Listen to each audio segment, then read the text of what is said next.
Sige sir. Ito na yung inhibitor switch. Ito na. Bago.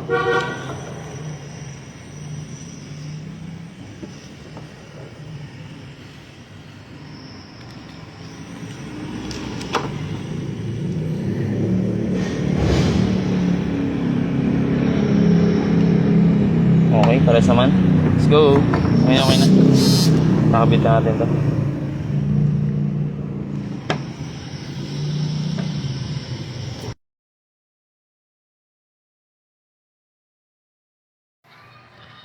Ito guys yung inhibitor switch. Tatanggalin yung mga tornilyo yan, saka lalagay natin yung lock na to. Lock yan dyan para hindi gumalaw. Para pag tinanggal mo yung tornilyo, hindi siya gagalaw yung shifting. Ito yung lock hila. Kaya na sarado.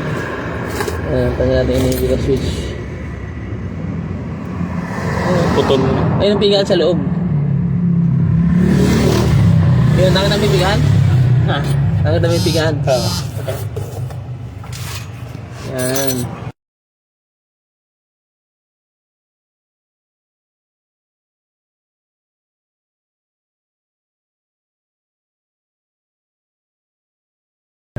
Piga, tulak hila.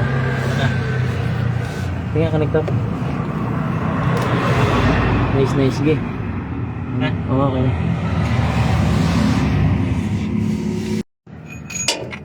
Bangga nga dyan. Hindi ang pwede po rito. Ito kasi ayaw mag-start. Ayaw lumabas yung park reverse neutral drive.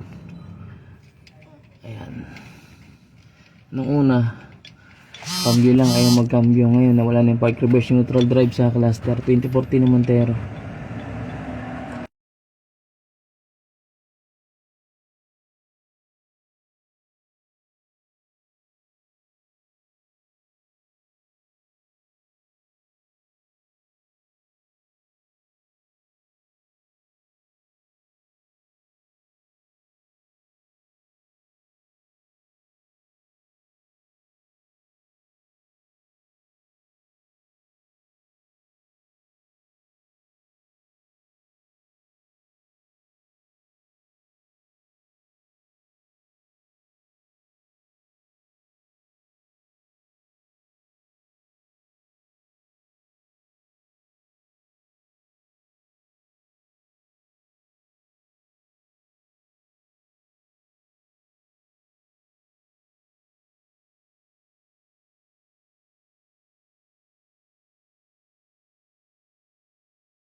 Gilid.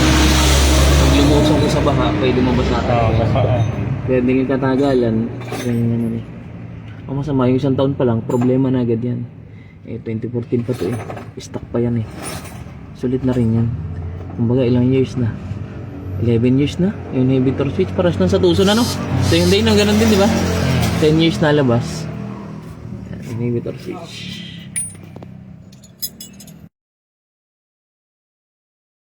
Tingnan pa din. Next eh. Tingnan. Dito pakita mo sa kabila. Lagyan mo sa nakalagay. Tutok mo. Patay lang. Ganyan nakalagay. Sige wala. Sige na. Kuhanin. Game.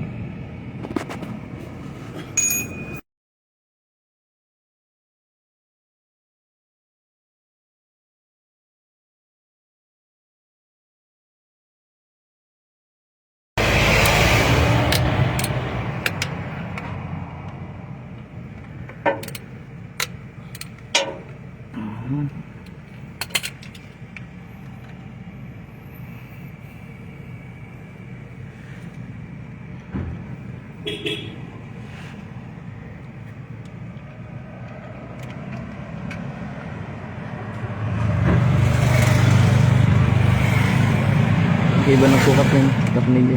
Hindi, pero yan. Hindi yung isa. Tinanggal mo. Una. Exit.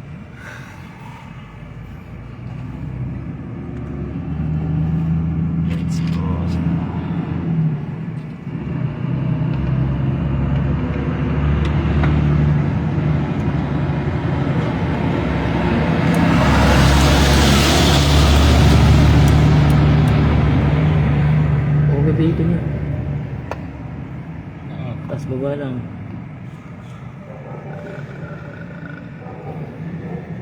Lalay lang.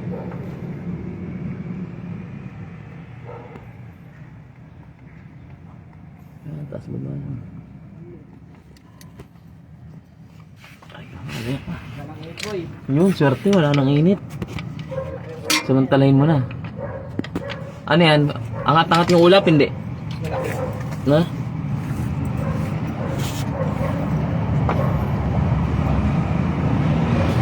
Pumasok-pasok ka, mapinahan ka dyan.